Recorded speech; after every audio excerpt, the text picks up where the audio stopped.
Everyone went into that Raptors-Warriors game talking about how it may be an NBA Finals preview, and I get it, but come on. Golden State was missing two of its best players. The East, that's far from settled in terms of who's coming out of that whole Toronto, Boston, Philly, Milwaukee rectangle. And it's still only November, so there's that too. So how about we forget about the future and instead view what happened last night as a heart-pounding, rim-shaking, glorious trip to the past?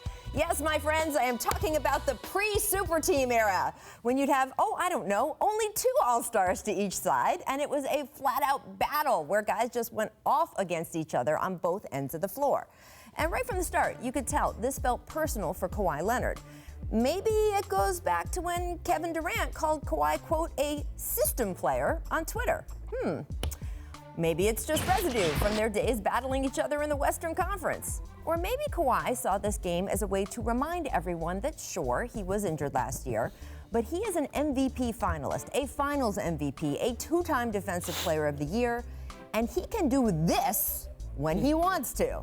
Yeah, that's nice. Whatever the reason, we got a show from Kawhi, both ends of the court, and he would need all that defensive flashiness considering what was coming from the Warriors. And yes, I am talking about the wrecking ball 51-point onslaught brought by KD. We should have known when he pulled off this runner early in the first quarter, he was in a nasty mood. Wow. But he really got ridiculous. Yeah, that's in the final minute of regulation with his team down 6. First he did this. Yeah, that ball went from one side of his body to the other before he launched it dead perfect. Not a ball? Woo! Alonzo there. And then with less than 12 on the clock, with the best perimeter defender in the game on him, he pulled off this. And I don't care how many times you've seen this highlight since last night. Watch it again. It is ridiculous. It is fitting that this game needed overtime, and when it was finally over, it really did seem like everyone was happy. The Raptors had their statement win to build on as they now turn their attention back east. The Warriors were joking and laughing in the post-game locker room. This game seemingly shaking off those last little bits of residue that KD Draymond spat we've all talked so much about. Ooh. Even NBA Twitter was happy because this photo came out of the night, and come on. This has meme potential for the rest of time, Brian. Most of all, though, any basketball fan should be happy because we got a game. The level of competition that, frankly, has been missing from some of the league's biggest moments these past couple years. And it's likely we'll be missing it again once Steph and Draymond come back from injury and the Warriors go back to being a mega super team. But that's in the future. For last night, we got an old-time barn burner, and it sure was fun. So, Scottie, what did you learn about the Raptors last night? Well, I saw a team that has come together and bonded real fast, and they've shown that it don't take a whole season for a team to come together. With the acquisition of Kawhi, he's came in, he's fitted very well, and the Raptors have been on a run for the last 3 or 4 years, so they've been one of the top teams in the East. But to get an addition like Kawhi and still be one of the top teams in the league, statistically, they're great. They're fun to watch. They play well together, and it seems like that the chemistry has came together so fast. I've seen games like this in the Raptors before. They had a nice big lead, and it was dwindling and dwindling and dwindling. You're like, uh-oh. But what's different about the Raptors this year?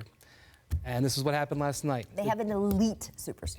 And the two guys from San Antonio who have rings showed up, Danny Green and Kawhi Leonard, and said, halt, we're going to stop this nonsense, we're going to win this game. And I realized that, obviously, Golden State didn't have its best players, but watching Danny Green and Kawhi Leonard, and also, by the way, Pascal Siakam, who has not been a big role, he's been sort of a more role player for them, taking big strides in that game. These Raptors are different. And I know it's just a November win, but that is the type of edge that I'd seen the Raptors not have in the past unfold, even on their home court. They had so many bad losses at home. Game 1 of the series against the Cavs last year, I watched them implode slowly but surely, just like this. And I don't think that's going to be as easy to do on them this year with Kawhi leading the way. These Raptors are different is a sentence we have heard many times in the last couple of years. Do you feel like these Raptors are different? I do feel like they're different. I mean, they got one of the Finals MVPs on their team, and you don't become a Finals MVP by accident. You know how to win basketball games, and you know what to do in the stretch of basketball games. So with Kawhi on his team, he's definitely changed the whole onslaught where they were a year ago.